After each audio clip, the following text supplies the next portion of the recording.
Hello, everyone. Let me have a little more time to share.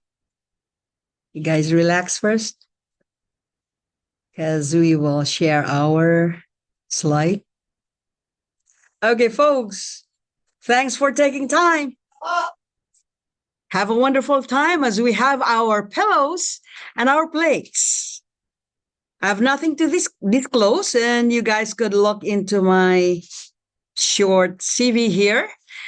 But I would rather introduce myself as Dr. Vigilanda M. Solijon, a friend. That's all I want you to remember of me. We have these objectives for this time. We'll talk about sleep, the sleep effects, the hunger mechanism, and the relationship between sleep and food. And our emphasis would be the sleep health and better food choice. Let me share this video with you.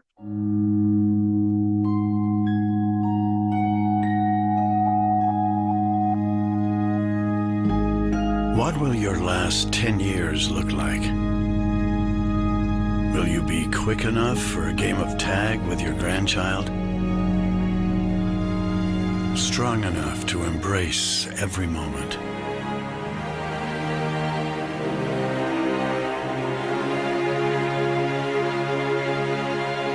Will you grow old with vitality?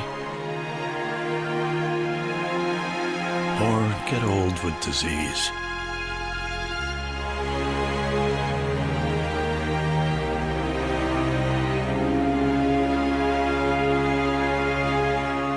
It's time to decide. Yes. Who would you be and how would you be 10 years from now? It's your decision. And do you know? The quality of life you'll have in the next few days till lifetime is affected by your sleep. So let's review a little bit about the stages. This stage, of course, the awake one, with the alpha waves, and it's easy to remember. Awake, alpha is AA, right? Then we start sleeping off in stage one of non-REM sleep. Non-REM sleep. And this is when, you're like relaxing, and then you'll be awakened by the noise and stuff like that. Then you have the stage two where your sleep gets deeper, and the deepest is stage three. Then you go to the stage REM, which is with a rapid eye movement. From here, stage two, you start having your restorative sleep, and it deepens here in N3, and then proceeds to REM sleep. Each sleep cycle is anywhere from 90 to 110, 120 some. And we need about 5 cycles. So this represents the REM. The REM. As we go along, the REM gets wider as we continue on with our sleep. And that's very necessary. Stages N3, non-REM third stage. Some talks about the fourth stage. Just embrace it too. And the REM, these are very, very essential for our restoration. Our brain cells, our nerve cells, our neurotransmitters, our hormones, and practically every single cell of our body is repaired during our sleep. That's the reason we say restorative sleep, because it restores us back ready for the morning when we wake up. We cannot talk about sleep without talking about circadian rhythms. Okay. It is a self-sustained or endogenous biological rhythm which in the organism's natural environment is normally synchronized or entrained to a 24-hour period, 24-hour. Day, night, 24-hour. Of course, we know that it's a little more than 24 hours.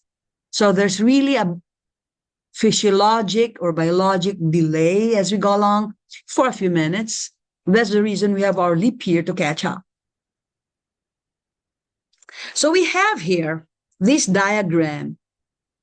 This is the wake diagram, and our wakefulness is maximum after 9 a.m., but it dips down at about, starts dipping down after lunch, afternoon time, about 3 o'clock.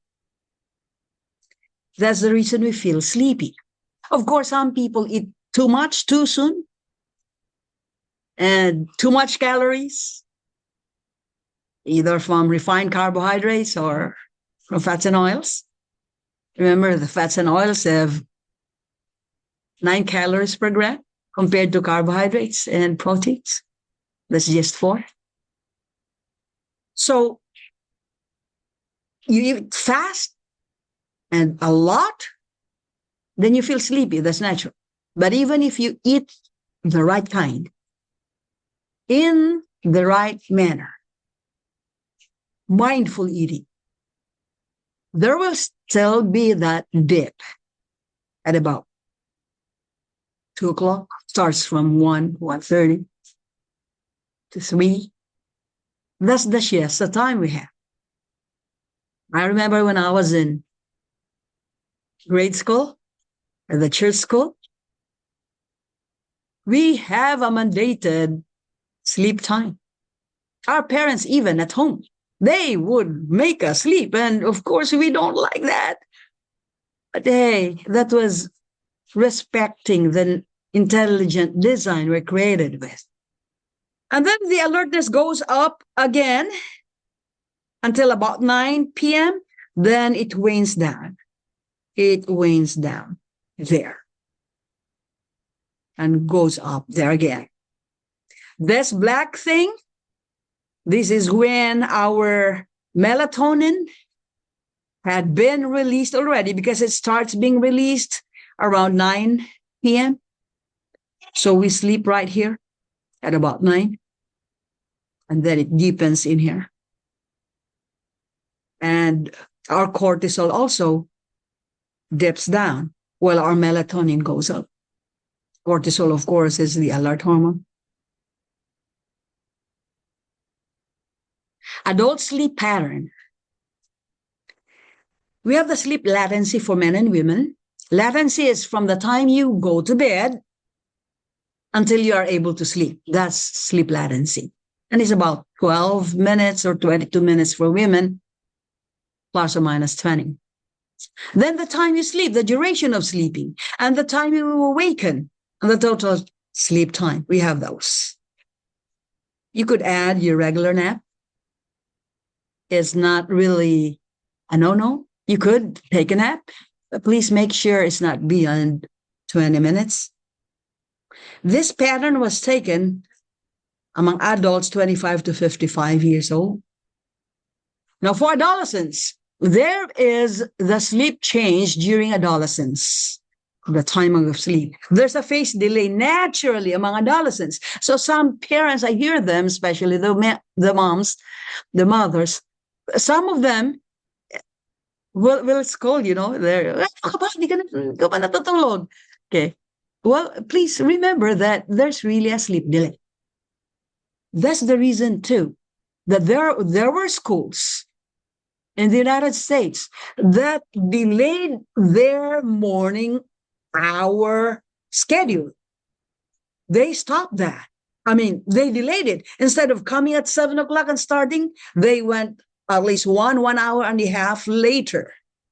And do you know, those children who already had been top of the class already had even greater ratings.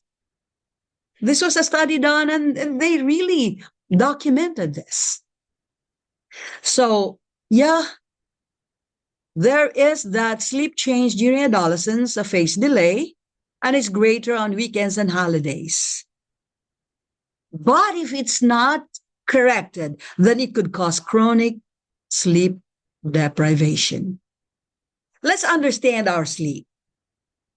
Our lifetime, A third of it is supposed to be used for sleeping, supposed to be. And I hope we all do that. We have 24 hours, then let 8 hours before sleeping.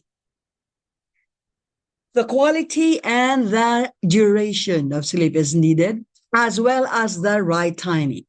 We are encouraging everybody to be already asleep on bed about 9 o'clock, because that's about the time when melatonin is already being released and other hormones are getting replenished and repaired.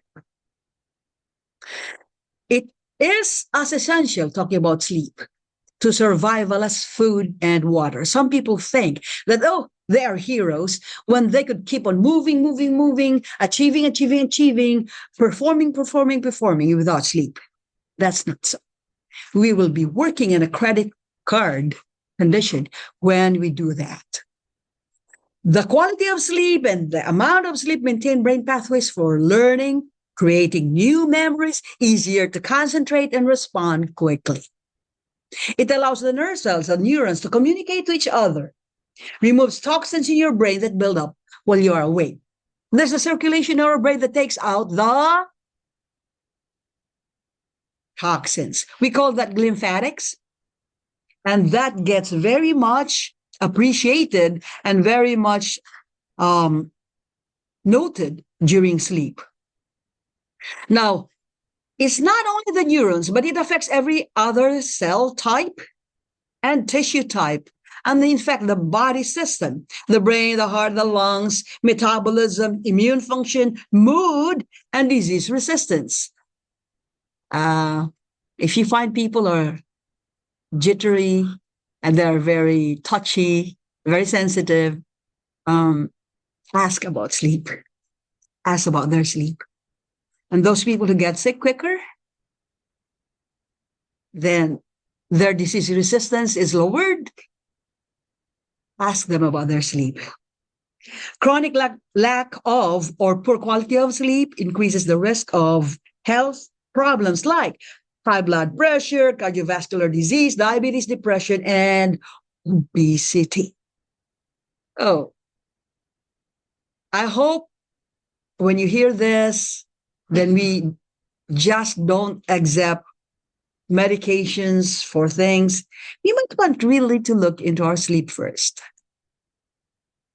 Now, getting sufficient sleep reduces calorie intake. Okay? It's as important as diet and exercise.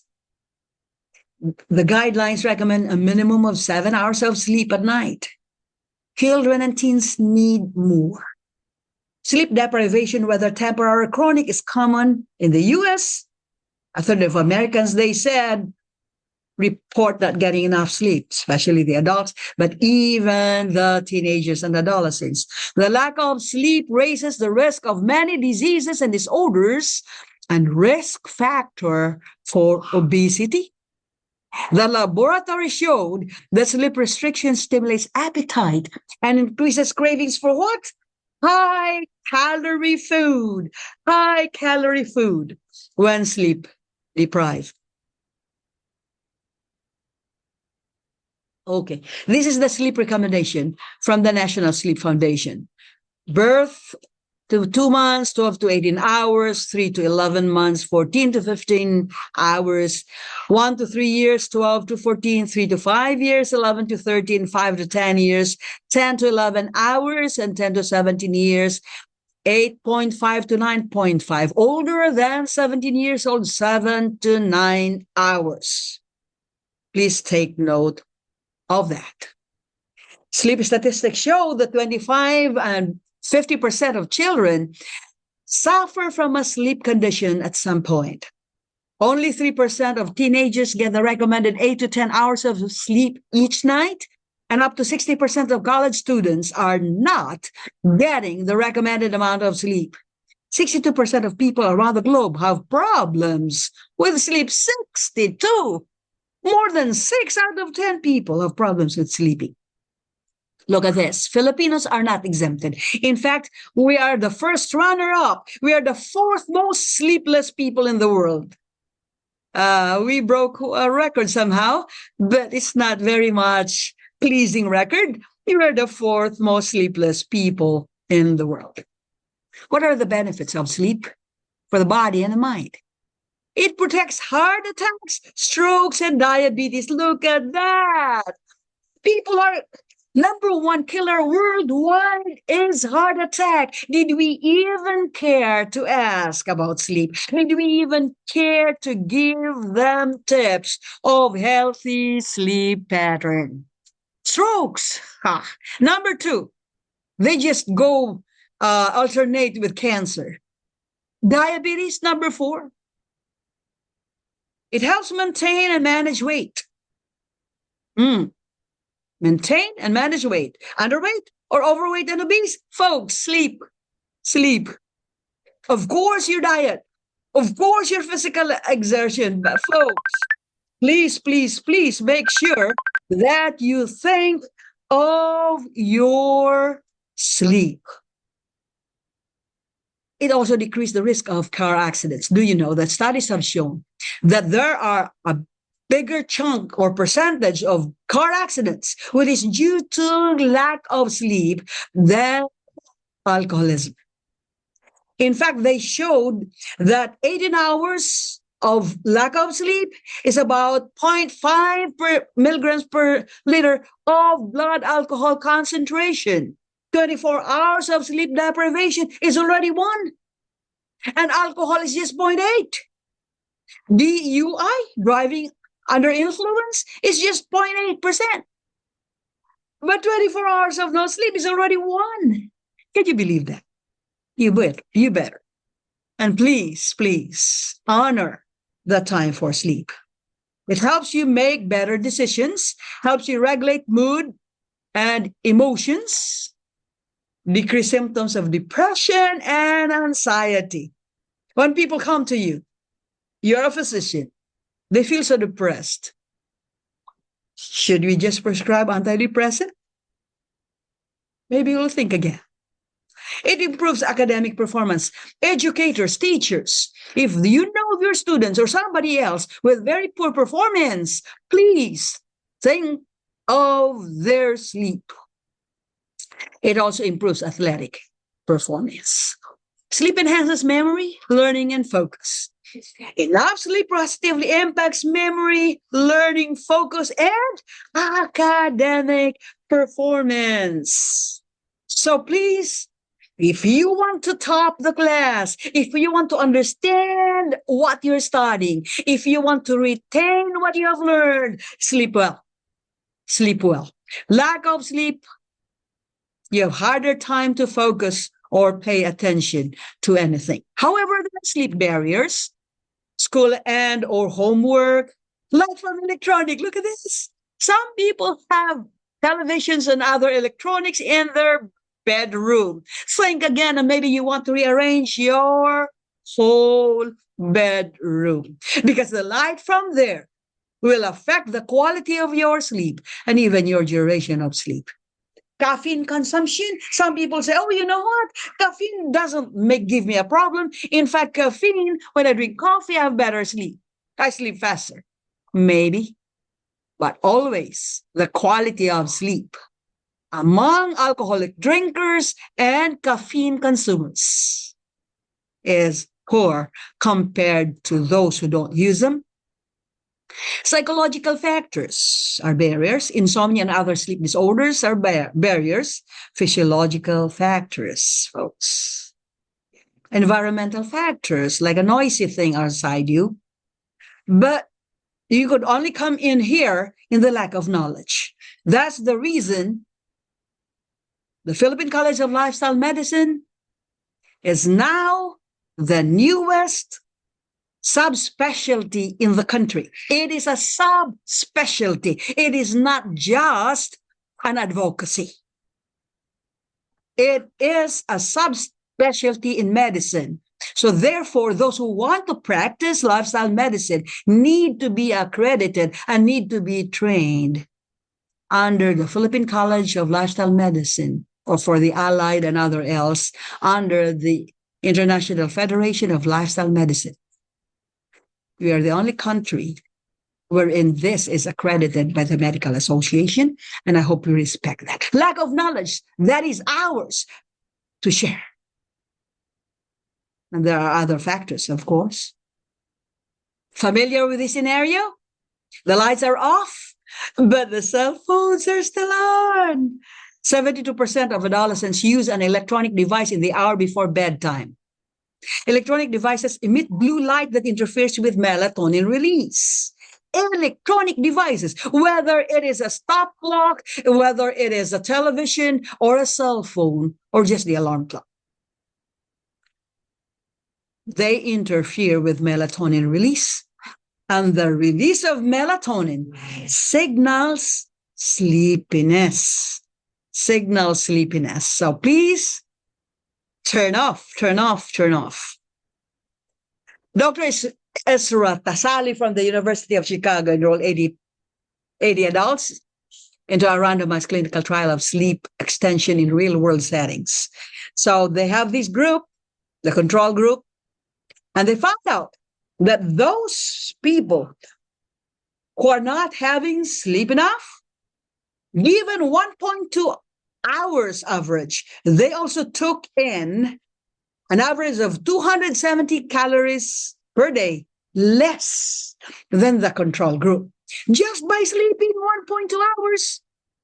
You know how much is 270 calories? How long it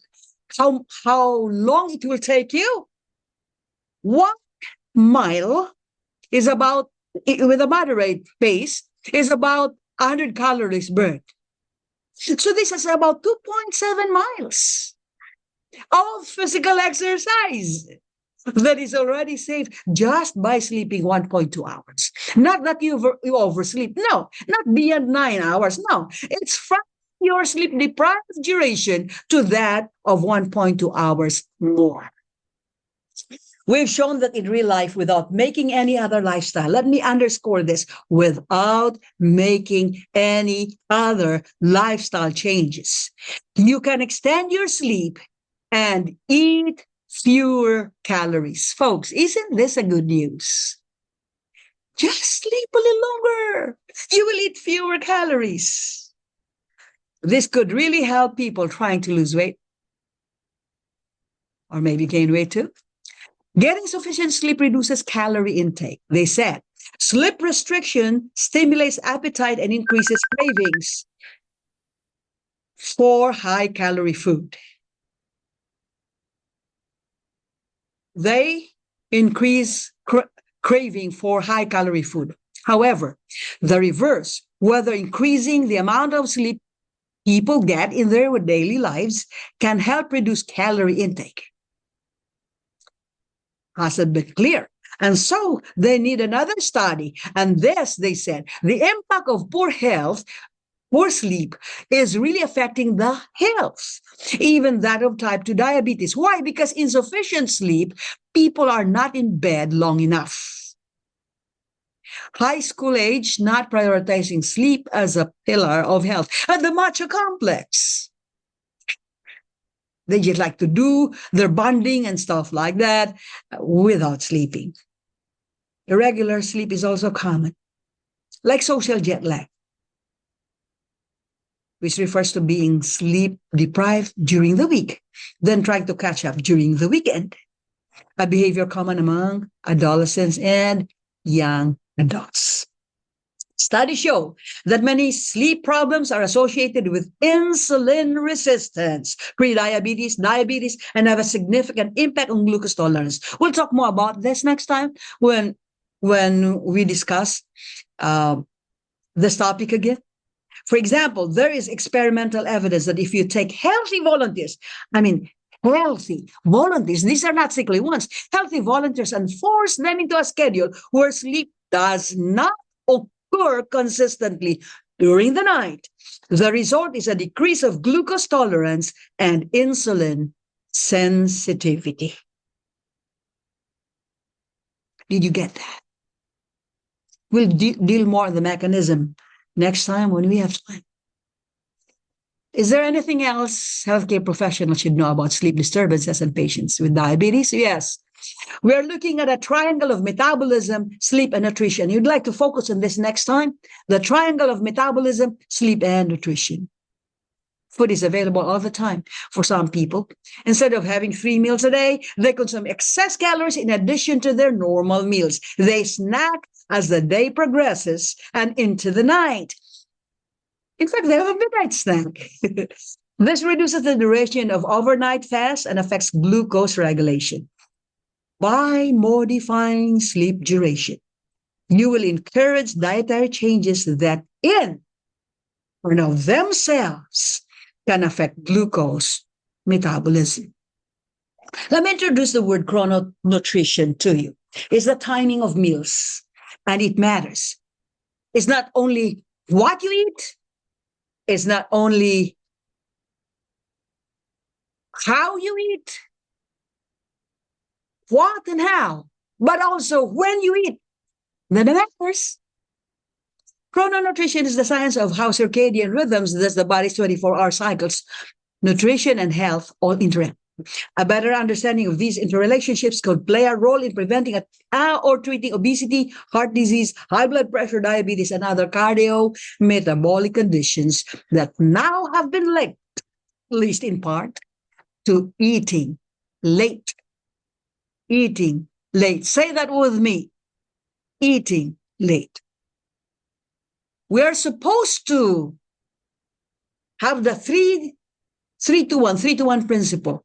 3 hours before sleeping, no more food. 2 hours before sleeping, no more work. 1 hour before sleeping, no more gadgets. 3-to-1. 3 hours. If you ate few shorter minutes than 3 hours, you already ate late. And that affects your health. So eat breakfast like a king, lunch like a prince, and dinner like a pauper. But they said, the pauper are the ones who eat a lot. Maybe. If there's food. But too often, paupers are the ones who don't have anything to eat. Let me carry some wise health advice. Getting more exercise, eating hard, healthy foods, and getting sufficient and high quality of sleep can help as well. In the context, and we will discuss more about this later on, obesity and the metabolic health. Sleep has a major effect on body's metabolism.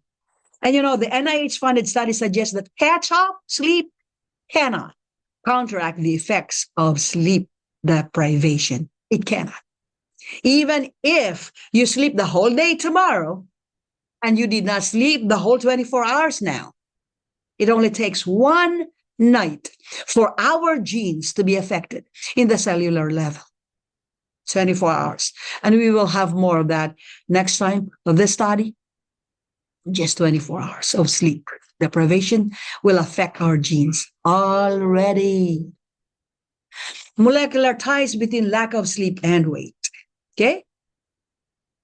Sleep, the pillow, and plate, the food, and the weight gain. Why?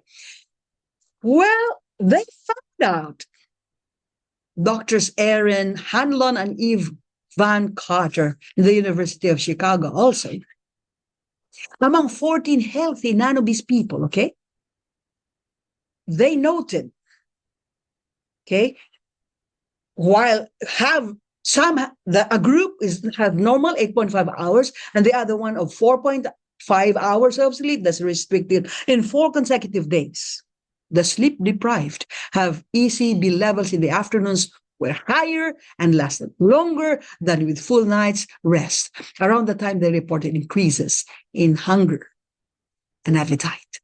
While those who slept well are still full, those who did not sleep are already very much hungry. After dinner of the 4th night, they fasted until the next morning. They chose their own meals and snacks. The result of that is that in the clinical setting, 90% of daily calories of their meal. What's the difference between those who slept well and those who didn't? When sleep deprived, they consume more and unhealthier snacks in between meals. Okay? Giving that difference of a 90% of daily calories at their meal. Hanlon explains, if you see junk food and you've had enough sleep, you may be able to control some aspects of your natural response. So if there are a lot of junk foods, a lot of sweet beverages, there's alcohol, there's coffee, if you slept enough, you could say no to this. You could have your sleep diary. You could take a photo of this if you want to. Make this from the time you went to bed till the time you slept. Take note of that. And when you woke up and how long it took you to sleep again, then somehow you have an idea of your sleep quality. You also have the Epworth sleepiness scale. Okay, you scale yourself, 0 if you never doze, 1 if you slightly doze, 2 moderate dozing, and 3 for high chance of dozing. During these 8 scenarios, you're sitting and reading, do you doze? Watching TV, do you doze? Sitting inactive in a public place, do you doze? As a passenger in a car for an hour without a break, do you doze? And so on. Lying down to rest in the afternoon when circumstances permit, sitting and talking to someone, sitting quietly after lunch without alcohol, in a car while stop for a few minutes in the traffic, do you doze? Ask yourself that. Folks, when you want to be able to restrict or control your tongue, your appetite, your desires, you sleep. Sleep well. Why? According to Matt Walker, he's a neurobiologist and a sleep specialist. He said, sleep is not an optional lifestyle luxury. It is a non-negotiable biological necessity. Let me repeat that. Not an optional lifestyle luxury. You don't put off your sleep until you finish that. Folks, 90 or more % of what we really think are necessary will not be more important than your sleep. Otherwise, you will be running like using a credit card without payment.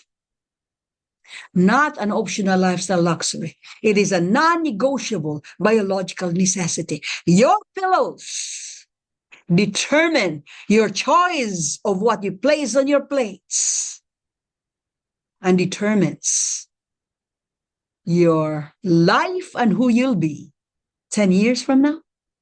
The choice is yours now. And I recall a scripture. It says, work while it is day. The night comes when no man shall work. My version, work while it is day. The night comes when no man should work. Blessings, folks. God bless.